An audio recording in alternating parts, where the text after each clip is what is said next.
I'd like to start off by saying thank you to Randy, Paul, Tim, Brittany Cannon, and the rest of the NAFQ team. I'm Ron McDaniel, Vice President of Strategic Solutions for Q2 in the Banking as a Service organization. It's an honor to speak to the NAFQ audience. Those of you who've seen my pieces before will not recognize this is new just for you. The orange plaid jacket has been permanently retired as part of the transition into, I think, our new normal post-pandemic. And really that was the topic that most people have been talking to me about over the last 6 months or so. You know, it's turning into sort of a cliche, these think pieces about what we learned from COVID and what the new world after COVID is going to be like. And as much as I, think I'm getting tired of them already and we're not even done yet, I do want to add some thoughts that I've had over the last few months, which really center around the idea that sometimes a calamity can be a catalyst for action, right? That there are things that we've seen for the consumer banking user in particular in the credit union space that have been brought into really sharp contrast by our experience over the last year and a half. And maybe we always knew they were there, but it's really brought forth a real impetus to action. The first thing I will remind you is that as a company, Q2 and our mission is to build strong and diverse communities by strengthening their financial institutions. And I would argue that nothing has tested us and you quite like the last 14 months in recent memory.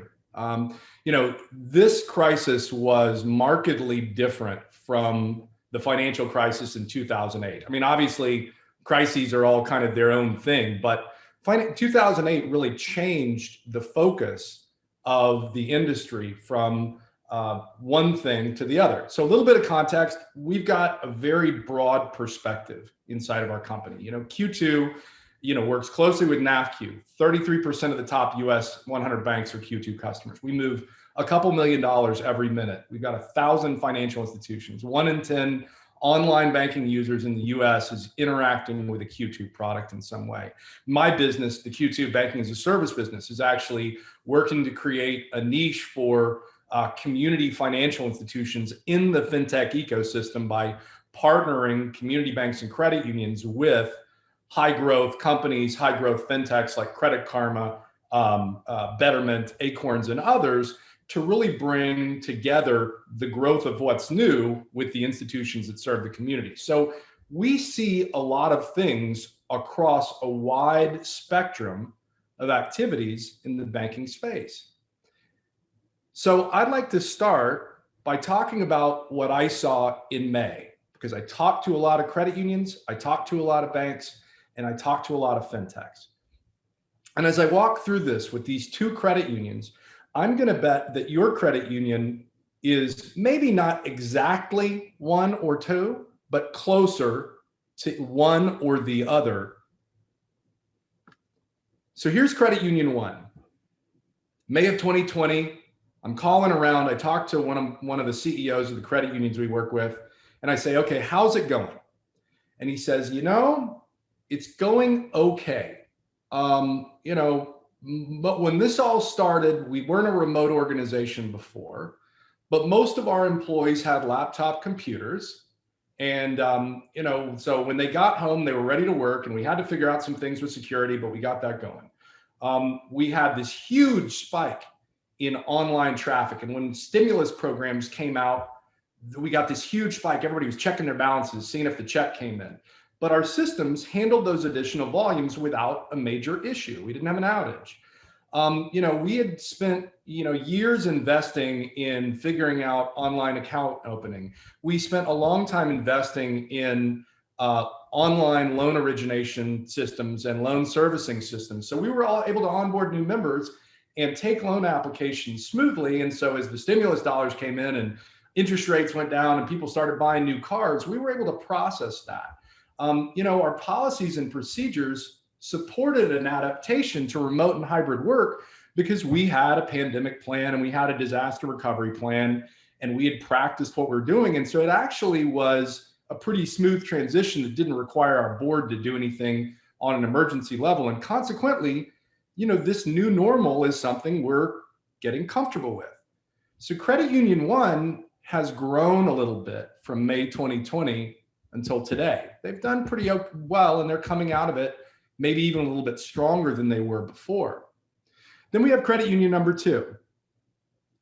Starts out the same way. Talk to a C-suite executive there. How's it going? Well, we weren't a remote organization before, and we're really struggling with it now, right? Our employees, most of them did not have laptops. They, very often they had to go and, unplug computers from the wall and bring them home. We thought it was a risk issue before and a cost issue to give everybody laptops, but now what we're seeing was that's turned into a very costly and risky thing. We hosted our own systems. We hosted our own online banking. We hosted our own core. And when a big spike of traffic happened, those systems crashed, right?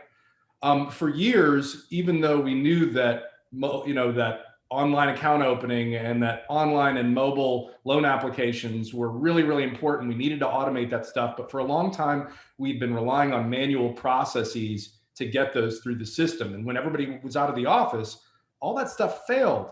By having people at home, it challenged our ability to work within the policies and procedures that we had. And so either we had to call emergency board meetings via Zoom to change these things, or we had to ignore them altogether. And we're really worried, and we're still struggling. And Credit Union number two, unless they have rapidly adapted, is still struggling today. Here's the point. I would argue that the COVID-19 pandemic did not change the direction of this industry. 2008, 2009, everybody went from a sales mentality to a risk management mentality. 2020 to 21, people have gone from a posture of we know digital is important to digital is even more important, right? COVID-19 accelerated trends for financial institutions that we were already dealing with, that we were already prioritizing, that we're even already managing. All right, let's take a look at this. So a lot of people have asked me about this. Rather than pull data out of it, I just pulled down the page that everybody want to talk about. This is from a Salesforce research piece that came out last October called Trends in Financial Services. I think it's interesting that if we look at the business priorities for 2019 as they changed from 2019 to 2020, top 5 in 2019, improving customer experiences, implementing new technology, enhancing security, developing new products, building customer trust. That's your top 5. Okay. Let's look at how that got reshuffled for 2020. Improving customer experiences fell from 1 to 5. I'll get to what that is, because really the expense came from implementing new technology going from number 2 to number 1, enhancing security moving down a notch because developing new products and services. The need for online account opening and loan applications got very, very important all of a sudden. But why did building and improving customer trust go from number 5 to number 2? Because when the big spike in traffic hit, when everybody was checking their balances from home, when the checks were hitting their accounts and they wanted to see if their stimulus dollars came in, those systems went down at the worst possible time. And as a result, they have to rebuild trust. They have to rebuild trust because they didn't have the products and services. They had to rebuild trust because the processes at number 6 that were not automated need to be automated now. In other words, these top 5 or 6 things are not either or things, right? I don't know how you implement new technology, improve your trust, develop new services, and automate processes, and for that matter, increase personalization, update your business model, have a better trained workforce, and expand your partnerships. That is the stuff that goes into improving experiences, right? It's not an either or thing, right? Implementing new technology improves customer experience.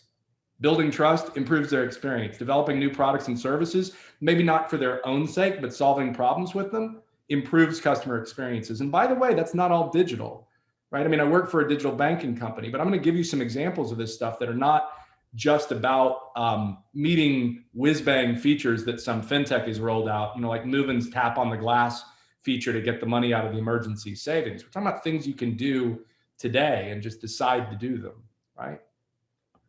So this combination of things, I'll go back, right? Of the operational excellence combined with the experience element. At Q2, we sometimes call that FinX, right? We think of ourselves as a FinX company. When we say FinX, we mean financial experience company, right? Financial experience is the nexus of an organization that has capabilities, operational excellence, has the integrations they need between their systems. They have the features that they want to deliver, but then combines it with an understanding and responsiveness to the emotions and the outcomes for the members of the credit unions you serve.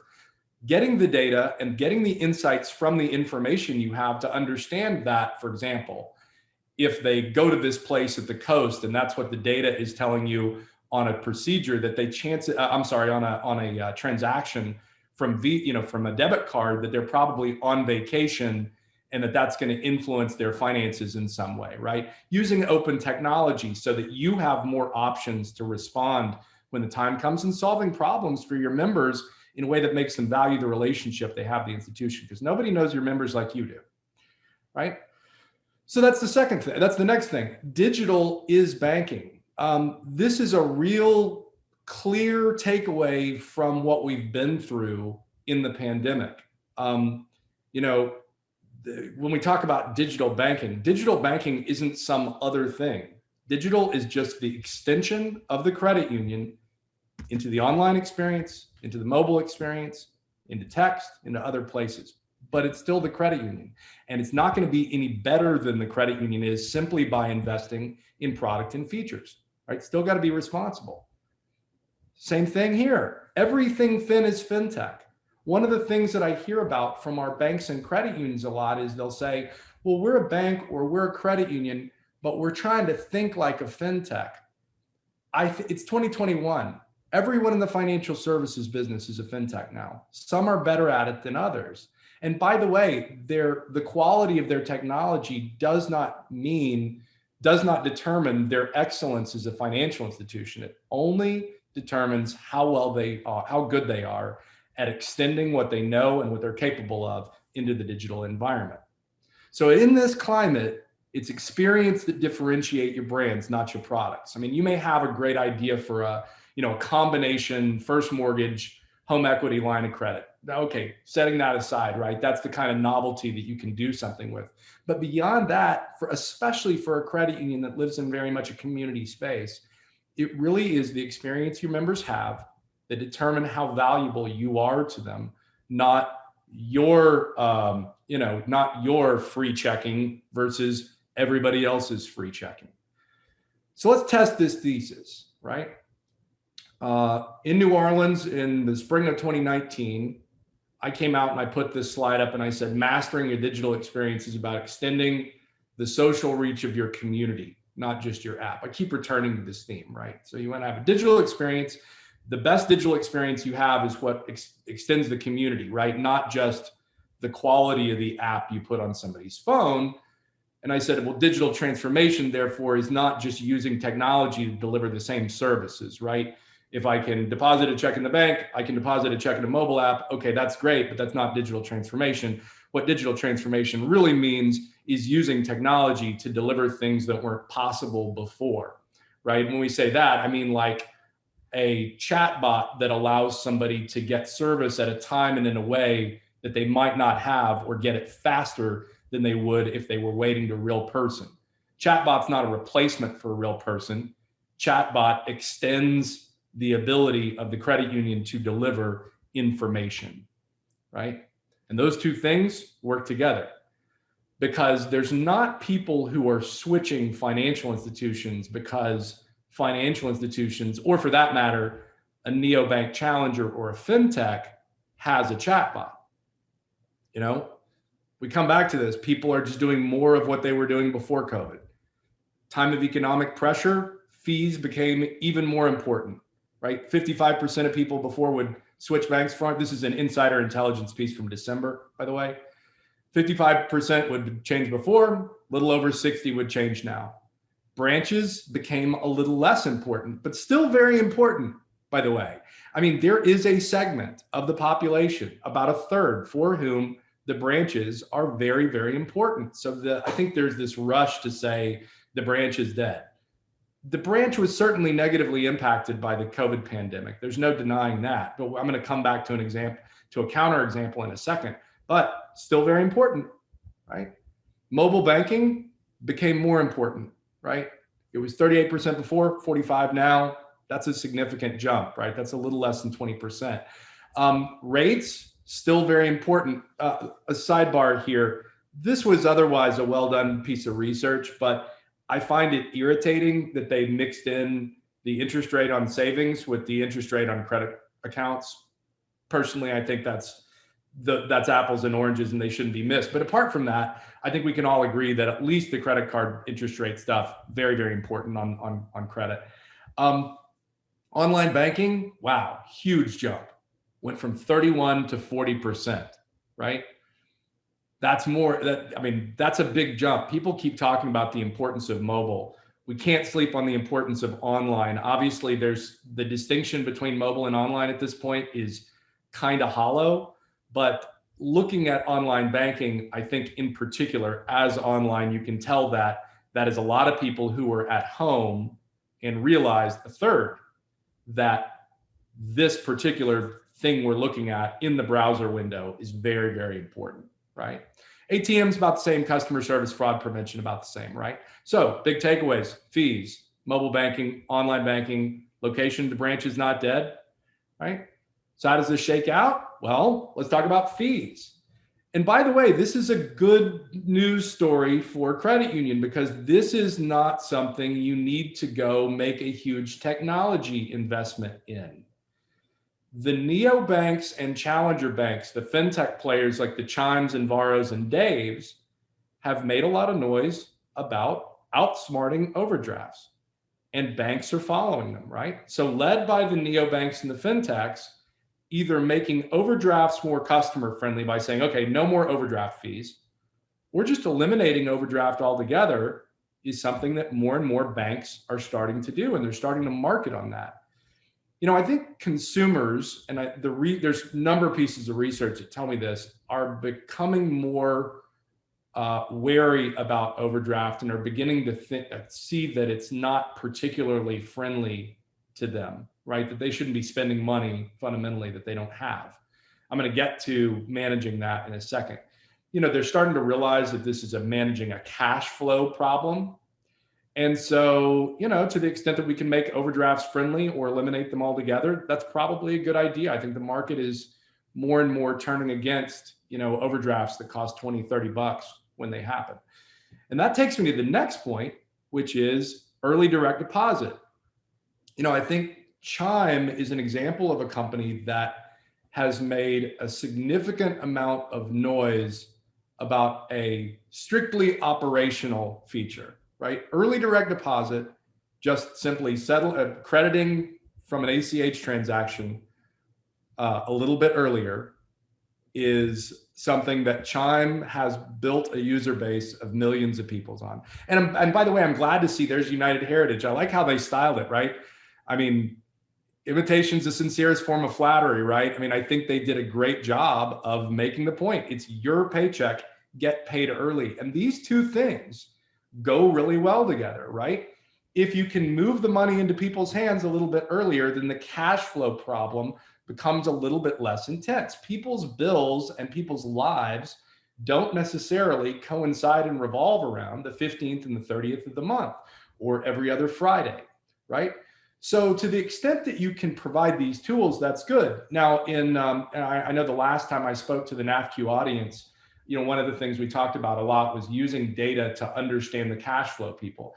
There are some good complements to these two things. You know, if you as a credit union are looking to, you know, eliminate overdraft fees and, you know, add early direct deposit as an option for your members, then the other thing you may want to think about is how you can use PFM tools and the data that you have to understand their cash flows so that you can give them a warning when they're about to get low, right? Because people really value that kind of use of data, right? If you can develop some intelligence to understand the patterns as the balance gets high and then low throughout the month, and give people a little bit of proactive warning that money is getting a little tight and that they will be paid probably as soon as next Wednesday, then usually they can hold things off without getting underwater.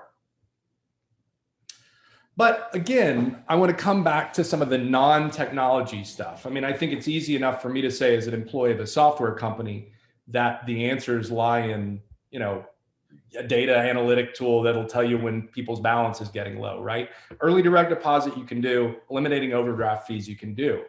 But, I think it really is about more than just banking. An example I like to give, and she's kind enough to let me share this. Trust me, if you guys text with me, I'm not necessarily going to put screenshots of our text exchange up in keynote speeches. But Citizens Bank of Edmond, their CEO is a lady named Jill Castilla, who is a real leader in community banking. It's a very small institution in Edmond, Oklahoma. And through kind of a mutual friend, believe it or not, she ended up partnering with Mark Cuban, who of course is the owner of the Dallas Mavericks, to be a real leader on crediting people's accounts early with their stimulus funds. And in a matter of a few business days, Jill Castilla and Mark Cuban were able to come up with a solution and roll it into production that actually gave people credit for their stimulus funds early to put the money into people's hands by manipulating the way that they handled overdraft. And ultimately, she went and shared this program with like 400 other banks. Subsequent to that, she and Mark Cuban partnered to get out more information to help small businesses work through the PPP loan process so that they could get forgiveness arrangements made with this free website they worked on. And I think that was a really great thing. I'm coming back to this, by the way. So I text her about it and I'm like, okay, Jill, like I know about what you did with PPP and the CARES Act. And I know about curbside banking. I mentioned branches earlier. One of the things I thought that she did was really cool is she rolled out curbside bankings to the members, right? That's a good example of what you can do in the physical world you can't do in digital banking, right? You have a retail storefront, you can put the bankers out on the curb to conduct banking activities so that people don't come into the branch, and consequently that's more responsive in a pandemic. So they did the CARES Act thing, they did the PPP thing, they did curbside banking. And I said, happy 4th. And she's like, well, I'll think about it. So she says they expanded their tech for a remote bank into downtown Edmond. They added some other stuff. She said the chat feature helped her a lot with her support volume. They also staffed for 24/7 phone support because people's hours shifted around a little bit. But the other thing that she did, and this really got to me, was they lifted the limit on checking and savings transfers and increased ATM withdrawal and ATM deposit and remote deposit limits. All that is velocity controls. And I said, okay. And then she says, well, we also opened up our public Wi-Fi to help students and parents and place picnic tables in one of the parking lots for schoolwork. My point here is this.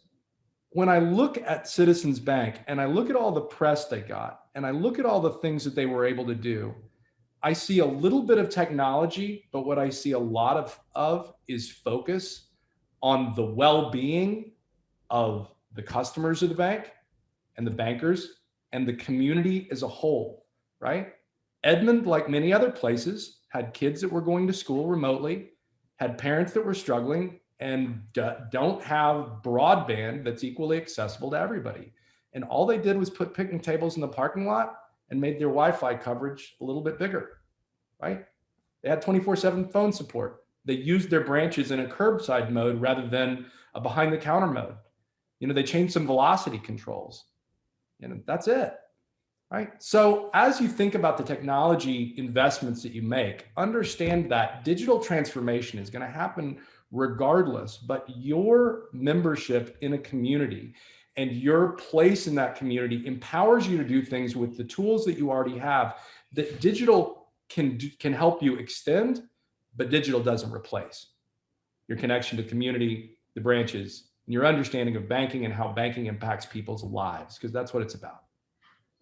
So, make a long story short, one way or the other, digital or physical, pandemic or not, You have to be responsive to your members' needs, as you are, right? And user experience is about meeting those needs as they change. They changed during the pandemic, and the credit unions that are thriving now are the ones that were in a position to be responsive because they were responsive before. And you can be responsive starting today. It's like planting a tree. Best time to do it was 20 years ago, and the second best time to do it is today, right? So as you move forward from this, as you consider what you've heard today from Randy and others, invest in technology, yes, but also policies and procedures designed to keep up for a changing world, not catch up to a world that's already changed. And as you think about experience, think about it as the combination of having the technological and the operational and the integrational capability to deliver the products you want, but also how those intersect with the emotions and outcomes for the members that depend on you every day. Thank you very much. Again, I'm Ron McDaniel. I work for Q2. Please reach out if I can do anything to help.